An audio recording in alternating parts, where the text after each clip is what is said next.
How you going, guys? It's Daniel from Stewart's Racing. We are hitting the, what number is this one going to be? 6. RD6. We have the other two Stewarts on board. So that's Shane. Hey. That's my brother. Hi. Nephew, Jackie boy. This is going to be Jack and Shane's car. What are you doing today, Jack? The foot protection. Foot protection bar work. Yeah, and I think the pole that comes down here with the cover. Yep, with the scatter shield cover. Yeah. And front. I think we're doing the bar down here Yeah. too. Yeah, we're going to do a bit today. As you can see, guys, last time we done all this. Just bits and pieces. Restrictions for COVID are looking pretty good. For Sunday, I reckon they're going to open up a bit more. There's more clubs starting to do practices in Victoria. Here you go on YouTube world. We're back again. It's been a couple of days since we started on Shane and Jack's car. Had a few little issues. We have the wrong plate for the scatter shield, and for the foot protection plate it's just the wrong size we picked up on, so we've stopped on that.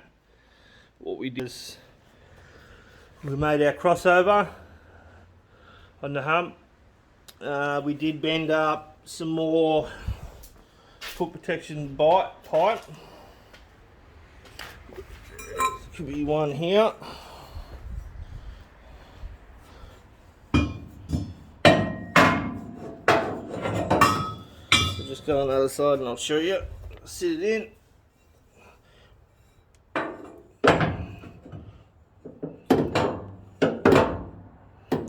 So I don't really want to sit in properly for me.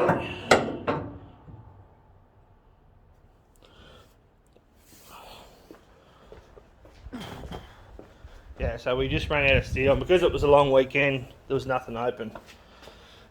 That's all we're going to do there. Just a brace bar from that top corner and up. We cut all that out. It's a lot easier just to start again if it's not quite right. So that'll be absolutely ample. And then what we'll do here is we're just going to do a dropper bar from this point down to here. And then a bar that goes in to here, and then we have to have a shield that covers here just in case the flywheel decides to dispart the back of the block. We'll have that side done. They're both done. We just had a plate, so we just stopped. We wanted to spend a day on it. There's no point in getting out and in, so Shane was just going to stay in and keep welding while I made stuff up. So yeah, we put a bit of a halt on that, and then that'll finish the whole front of this cage off. And then pretty much we'll mount that seat. If you looked at my last video, you would have seen the seat that we're going to mount into it. This car did have seat brackets and everything. It did come with two Kirky seats with covers. We're only going to use one. The issue that, I don't know, parents out there want to sort of look into, because these seats have the rib bar, the rib side of it. Jack is just too short, and then his arms come out the top.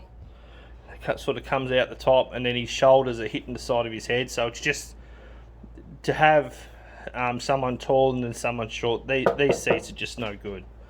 So that's why we went with that padded seat, and they're FIA, so they're a lot stronger as well, carbon fibre, and it fits Jack. It doesn't have them side bits in it, but where these are, they're pretty much straight along. And then they pretty much straight along here, and it stays to that thickness all the way up without that.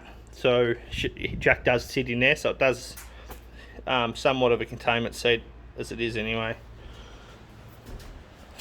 So what Shane will probably come over, we'll finish that, he'll get some plate. Then what I've just started, I get asked sort of regularly about V6 looms. This car runs a different loom. So I've started unstitching all the loom. I'm going to make the loom for this one. I've made a couple of them now. The best thing is just to rip everything off. What I do is I like to keep a little bit of tape on the joins so you know where they're all going, so it doesn't unstitch itself. And I'll just unstitch all the unneeded stuff on it, which we don't run the injectors around it. So I'll run all them leads back and I'll unpick them from the loom. And I'll just give you some tips on how, you don't have to do it this way. Like you can just cut that whole lot out, tape it up and you're done with it.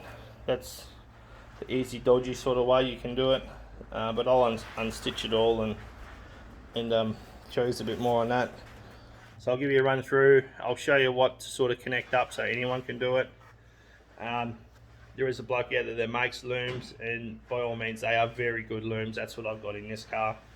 This car, Shane's car, is going to run a computer, mine's not. It's either. That setup, I'm pretty sure, is set up in this is about $800 I think for his loom. Very awesome loom, comes with all the switches already in it and stuff like that. This loom here, I've already got a couple of VN computers. This is a VN computer and loom, that's what we use. And so far I got this loom for nothing. I helped the bloke out with some wiring, he gave me a loom, and I already had the computer sitting there, so it's going to cost Shane, by the time he gets his switches and that, probably $30, and he's got his loom and it's running. So there's a big difference in price, and they probably perform exactly the same, no different at all. They have a loom, but everything's locked out anyway. The loom, sort of all speedway blokes sort of know, these V6s, they were ejected, that's why it's got ejectors on it. And all these looms are really to do is to run the coil pack, let the what do you call it? Crank angle sensor, talk to the coil packs, fire it on the right cylinder. All it does is the spark side of it. Everyone knows in the V6 world you can change the timing on them. And fuel isn't ran by the computer, it's just ran by a carby, run 350. So that's all these looms do. So they're pretty cheap, and we'll get into that. And I'll show you some bits and pieces along the way. This will be in the other, probably on the weekend after Shane does it. Jack wants to do a bit of a tutorial on favourite driver and all that sort of stuff, so he's really getting into it, he's really keen to go. So if his car's not quite ready, we might let him jump in this with Shane and he can take my standard out and go for a dirt squirt and that. After it's dynoed, of course. This is take 2. So what I got is, it's just a V6 VN Commodore loom. We use a VN Commodore loom because they don't have any of the security locks or anything in them. So what I've done, I'll show you in a sec. So what I've done, I'll show you now, is I've completely cut down the loom, taken all the unnecessary stuff out. What we got, it's good to take it out too, because VN looms are fairly old. They're like, I think 89 to 91, I believe, for VN Commodore.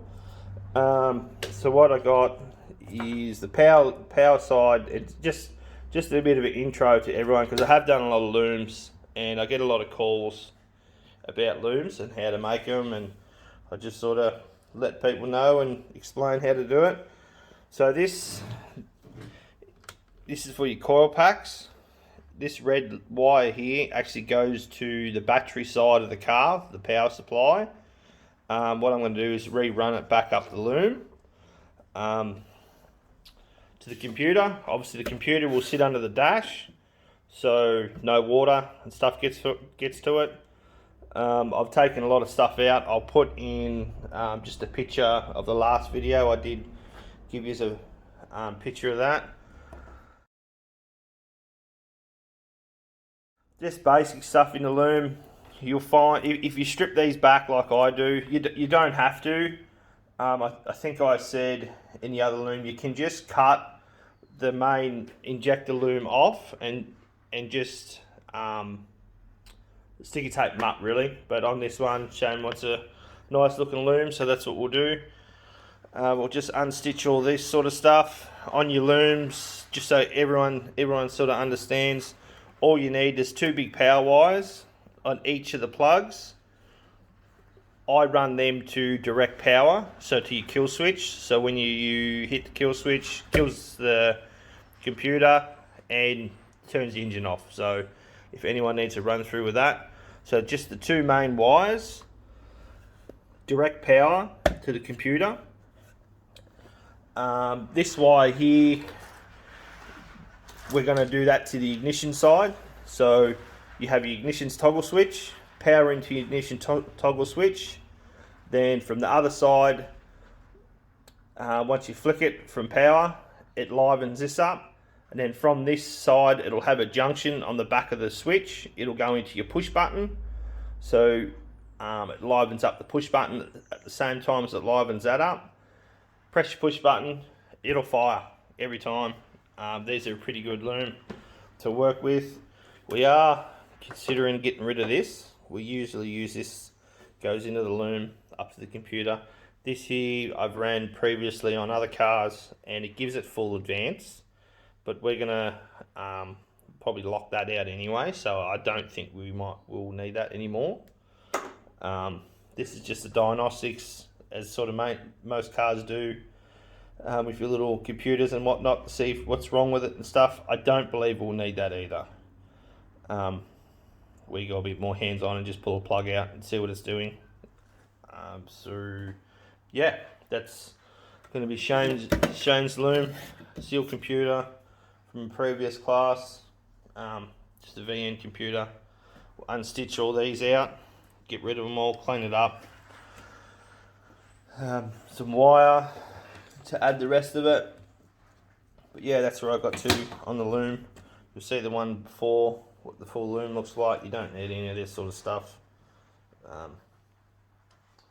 Yeah, what we're going to do, so I'm going to add a couple of wires. I'll add the main power wire through the loom. It's good to take these apart and have a look too. This one here is a taco wire. V6 Commodores, if you ever run a taco, make sure you get a taco that's coil pack compatible. There's so many people that buy tacos, me including, you don't sort of read the fine print, and they must be coil compatible. What we'll do is we're going to run with these cars. I'll run a fan stuff all the way through it. This plug here isn't very far from where we're going to run fans. I'll run a temperature switch in it. These V6s run dirt cold all the time. Mine has a little issue with running too cold overnight. I've got to, under yellows and stuff like that, on the cautions, I've got to turn my fans off to get some heat back into the engine. So what we'll do is we'll probably run one fan constant, just for Jack, just so less stuff he has to worry about. We'll run one constant, and then with this switch, I'll use this as an earth. And then once we can change these switch to a certain degree, so once it gets to about 85, 90 degrees, this will let go inside, and it will create its earth, which will turn the second fan on. So it's something he doesn't have to worry about. And that's why I want to do the fuel pump as well. Just another thing Jack doesn't have to worry about. Sort of our speedway sort of world where we grew up. Shane will go passenger with him for a few times and pretty much jump out and let him go. So the less he can do, and he doesn't have to worry about us. Yeah. So that's the loom side of it. Yeah. Put some stuff together on previously. I just had to start. I had to do this again because I was pointing to things on the loom and stuff and you couldn't see it. So I had to redo this little video to show you how to do it. But if anyone's out there needs to know how to do the VN looms, watch this video. As I said, it's pretty easy. Here we go again, guys. Another work day.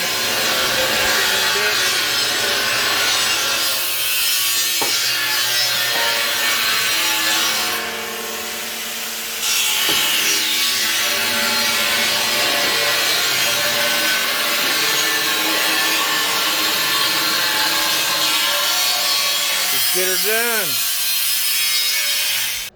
done. We're just doing the foot protection plate and bars. We've got little Jack over here.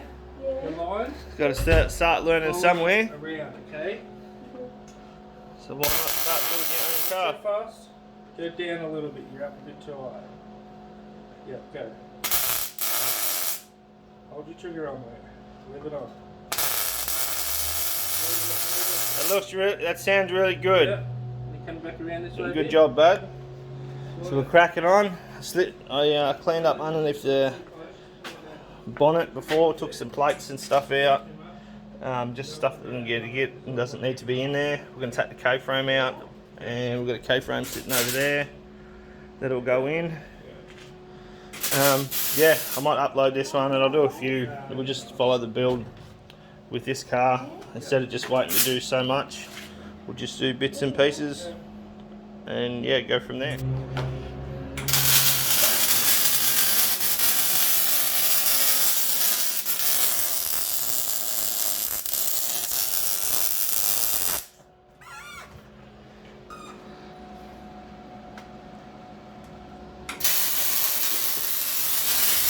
Ready to rock and roll, Jack. This is good.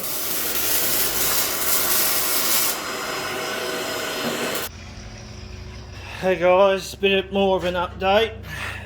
So as you can see, foot protection's in. Put a brace bar in. Got our bar that goes over the hump. The other one's in.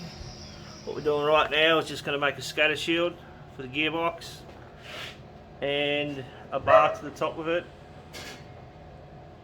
and that'll be pretty much the front of the car and cage done. We're just doing the scatter shield in a couple of pieces.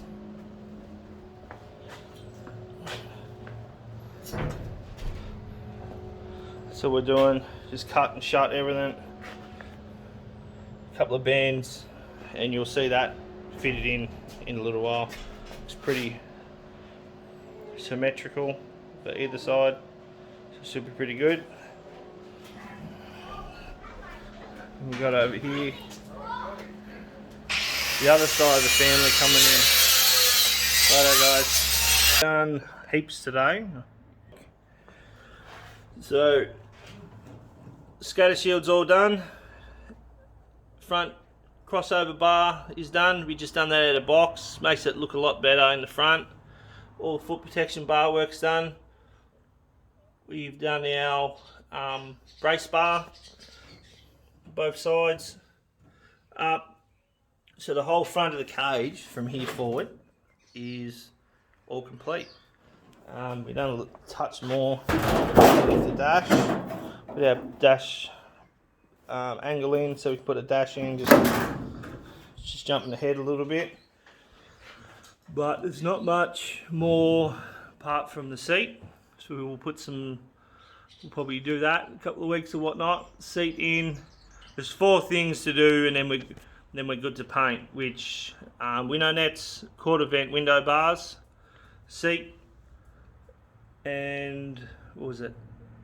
Seat, quarter vent window bars, and window nets. The brackets for the window nets, and then we can clean her up a bit with flapper disc, with the old welds and that. A bit funny, a bit like from many moons ago, but it'll be ready for paint. Then we'll go from there. We have the 2 drivers over here. Jack, his first season in Standard Saloon Juniors. So Jack, what car you got behind you? Standard. Standard Saloon? Yeah. Talk up a bit. What number are you going to go? 6. What can you see yourself going to in the future? What would you like? What class would you like to go? There's a lot of classes out there. Yeah. Street stocks, super sedans. Yeah, street stocks. You like to go straighties? Yeah. Yeah. You're gonna start your career at how old are you? 11 now. I'll be 12 when I start. So 12 racing. Have you got a date set for when we want to be out, or Because Boxing night. try to go for Boxing Day? Yeah. What's your favourite track you've been to? Rosedale. Rosedale. What about venue? When I say venue, because of your age, as a kid, what makes you want to go to that track specifically? Is it Rosedale or is it a different track for a different reason? It was the one that we had the title at. Swan Hill. Yeah. There. You like Swan Hill? You like Yeah. just everything about it, the people and stuff like Yeah. that? Well, that's good. Swan Hill Speedway, doing something right for the upcoming juniors. In the desert, mate. In the desert. Nice up there. Nice. And warm. Yep. And your club's going to be Rosedale? Yeah. Yep. Never raced? No. Passenger? Yes. Who'd you go passenger with? Corey Horder. Corey Horder. So Flip. Yeah. Everyone knows him in Standard Saloon World. Yeah, that's just a bit of tutorial on Jack. So wave Jack. He'll hope to see us out in the track very soon. As soon as COVID sort of lifts.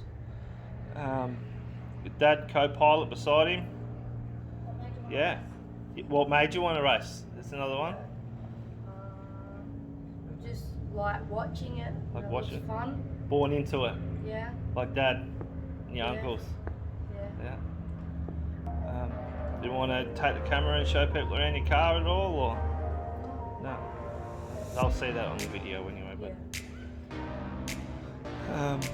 rightio guys, that's it from Jack, and we'll upload some more when we get some more content. See you guys.